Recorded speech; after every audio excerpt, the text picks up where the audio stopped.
Se você é paulista e acha que seus ancestrais são bandeirantes portugueses misturados com índios, os geneticistas acabaram de provar que você está errado. Não em parte. Quase completamente. Não é fake news. Não é teoria conspiratória.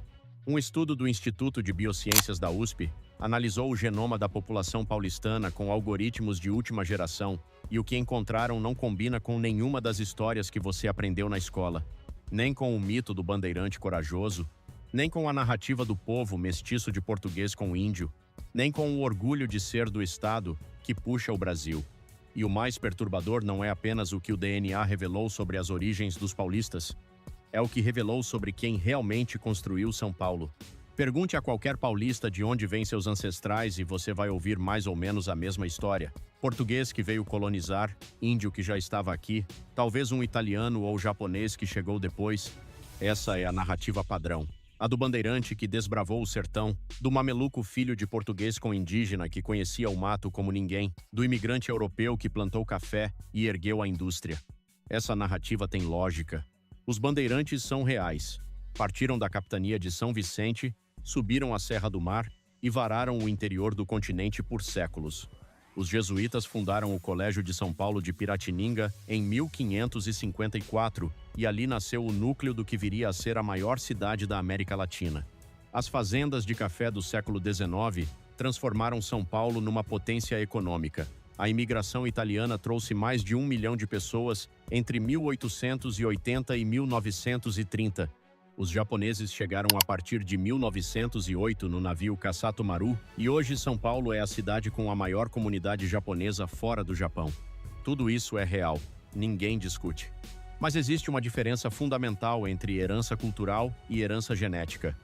E quando os cientistas começaram a ler o DNA dos paulistas, descobriram que as duas histórias não coincidem. O estudo mais completo sobre a ancestralidade genética da população de São Paulo foi conduzido pelo Instituto de Biociências da Universidade de São Paulo, publicado em 2025 no Jornal da USP. Os pesquisadores utilizaram uma calculadora de ancestralidade de última geração para analisar o genoma de uma amostra representativa da população paulistana. Os resultados desenharam um retrato completamente diferente do que qualquer livro didático havia pintado. A ancestralidade global média encontrada foi 77, 5% europeia, 10, 4% africana, 7, 4% nativa americana, 4, 1% do leste asiático, 0, 5% sul-asiática e 0, 1% oceânica. Mas os números globais são apenas a superfície. O que chocou os pesquisadores foi o detalhamento desse componente europeu. Dentro dos 77, 5% de ancestralidade europeia, o grupo genético dominante não era o dos colonizadores portugueses genéricos. Era o grupo basco-ibérico, com entre 33, 9% e 37, 9% do total. Em segundo lugar, o grupo albanês, italiano, sardo, com entre 22, 3% e 26, 7%. O oeste europeu mais amplo contribuiu com entre 6, 2% e 7, 2%. Traduzindo para uma linguagem direta, o paulista médio é, em boa parte, geneticamente italiano. E a parcela africana e indígena juntas ainda superam o que muitos paulistas imaginam ter. Para entender o que o DNA revelou, é preciso começar do princípio. Antes dos portugueses, antes dos tupiniquins que habitavam o Planalto, antes de qualquer coisa que aparece nos livros de história, os primeiros humanos chegaram ao que hoje é o Brasil há mais de 14 mil anos. Eram caçadores-recolectores que desceram da América do Norte seguindo animais, atravessando florestas e savanas. Esses povos, os verdadeiros primeiros habitantes do Planalto Paulista, existiram por milênios antes de qualquer contato com o mundo exterior. Quando os tupis e guaranis chegaram à região vindos da Amazônia, por volta do ano 1000 da era cristã, essas populações mais antigas já haviam sido em grande parte absorvidas ou deslocadas. Quando os portugueses chegaram em 1500, os tupiniquins dominavam o litoral e o Planalto. Desse substrato pré-histórico mais antigo, os verdadeiros primeiros paulistas resta muito pouco no DNA atual. Os estudos mostram que a contribuição dos caçadores-recolectores originais é estatisticamente marginal na população moderna. Eles existiram, eles construíram culturas complexas e quase desapareceram do registro genético sem deixar nome nem memória. Aqui está o primeiro grande choque que o DNA entrega. Os bandeirantes, esses ícones da identidade paulista, homenageados em monumentos, nomes de avenidas e no próprio gentílico do estado eram, em sua maioria esmagadora, mamelucos, filhos de portugueses com indígenas. Não eram os europeus puros que a narrativa oficial muitas vezes sugere. Os registros históricos confirmam. Uma das maiores bandeiras da história, comandada por Antônio Raposo Tavares, no século XVII, era composta por 69 brancos, cerca de 900 mamelucos e mais de 2.000 indígenas aliados. A identidade bandeirante era profundamente mestiça. O próprio fundador simbólico da cidade, João Ramalho Português, que se estabeleceu no Planalto ainda no início do século XVI, tornou-se genro do grande chefe tupiniquim Tibiriçá, teve múltiplas esposas indígenas e uma multidão de filhos mestiços. Seus descendentes foram a base humana sobre a qual São Paulo foi construída. O pesquisador Rafael Amemia, do IBUSP, foi direto ao ponto. A população paulistana não é apenas heterogênea, composta de diferentes grupos étnicos que podem ser isolados uns dos outros, ela é também miscigenada, com diferentes grupos se expressando em cada pessoa individualmente. As miscigenações mais comuns na amostra analisada são entre europeus, africanos, ameríndios e leste asiáticos.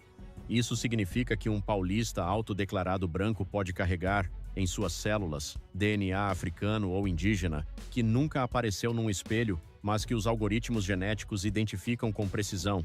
O século XIX mudou São Paulo de uma forma que nenhum livro de história consegue capturar completamente, mas que o DNA registrou com perfeição.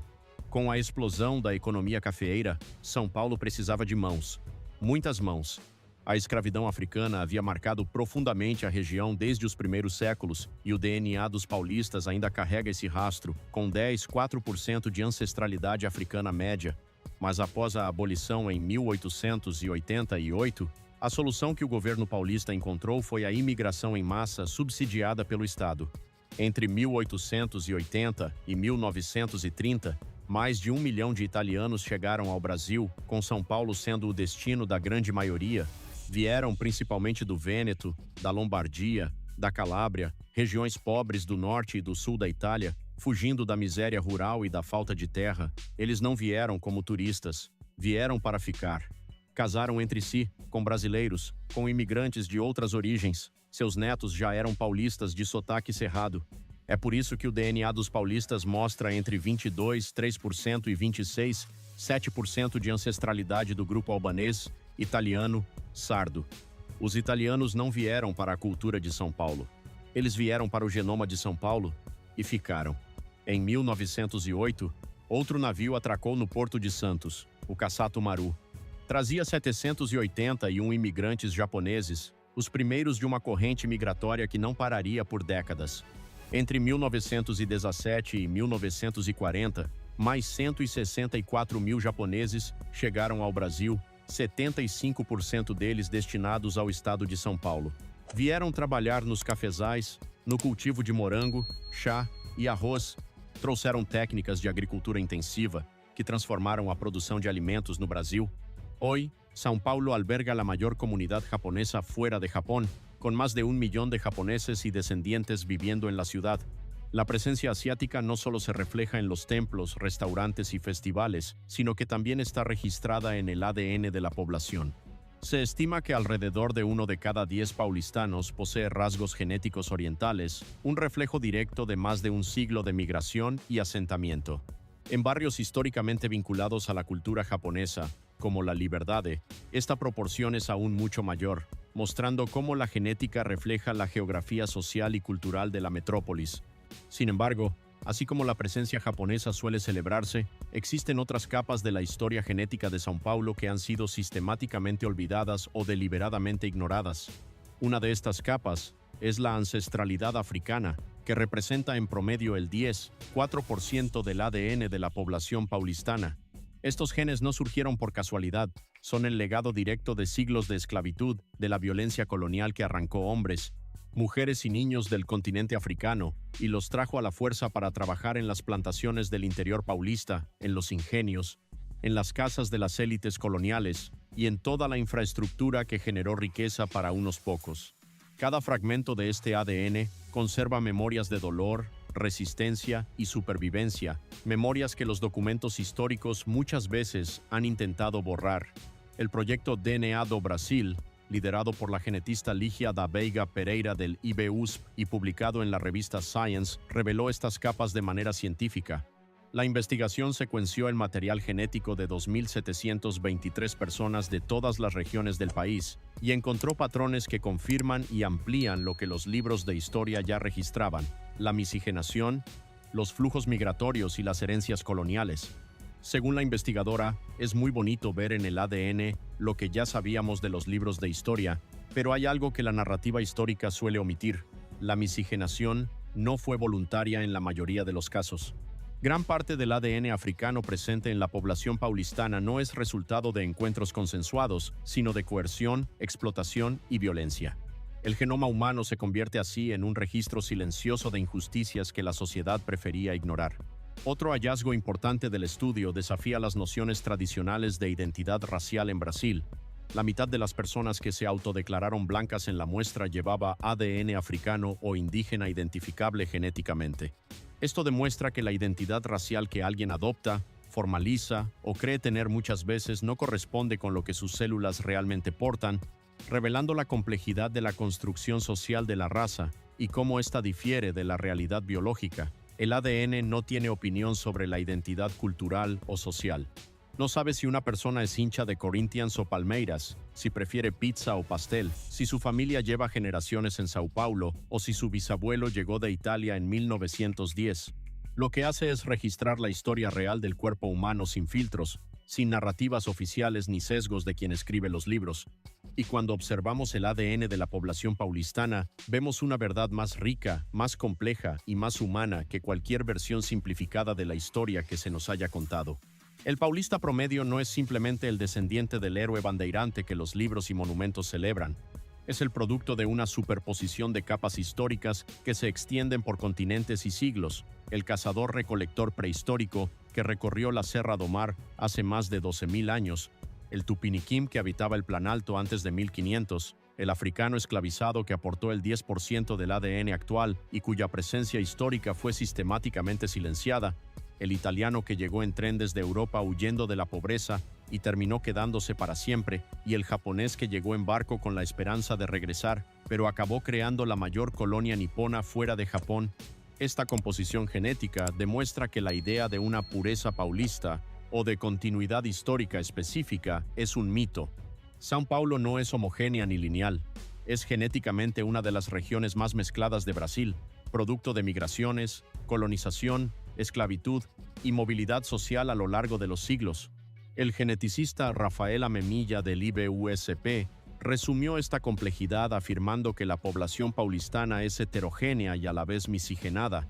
Esa combinación, que para muchos parece paradójica, es en realidad la definición más precisa de lo que significa ser de Sao Paulo. Al pensar en identidad paulista, conviene recordar estas capas invisibles. Un niño nacido en Santo André que cree ser descendiente de italianos puede portar ADN africano de un esclavo del siglo XVIII. Una mujer de Campinas que nunca ha pisado Japón puede tener un 10% de ascendencia asiática. Un hombre de Osasco que se declara blanco en su certificado de nacimiento puede tener más ADN indígena del que imagina. El ADN no cambia quién eres, no altera tu historia personal ni tus elecciones, pero sí transforma la manera en que entiendes de dónde vienes y muestra que la historia real de la ciudad es mucho más compleja, injusta y fascinante que cualquier versión oficial simplificada. El estudio genético de São Paulo ofrece algo que ningún libro, narrativas políticas o tradiciones culturales pueden proporcionar: la oportunidad de mirar la propia historia sin filtros, sin mitos y sin omisiones, y de reconocer que ser paulista significa ser el resultado de siglos de encuentros, migraciones, violencias, resistencias y mezclas. Cada célula del cuerpo de un paulistano lleva una narrativa que la memoria social no siempre cuenta, y esa narrativa genética es tan real y válida como cualquier registro histórico, aunque muchas veces invisible a simple vista. Comprender esto no solo transforma la manera en que entendemos la ciudad y sus habitantes, sino también la manera en que entendemos a nosotros mismos, nuestras raíces y la compleja historia que nos precede. Se essa história te fez pensar em algo que você não esperava, escreve nos comentários. Você já fez algum teste de DNA? O resultado te surpreendeu? E se você é paulista ou de qualquer estado do Brasil, o que muda para você saber que a identidade que você carregava pode ser bem diferente do que o seu genoma registra. E se você se interessa por mais histórias em que o DNA muda a história, se inscreve porque a próxima é ainda mais impactante do que essa.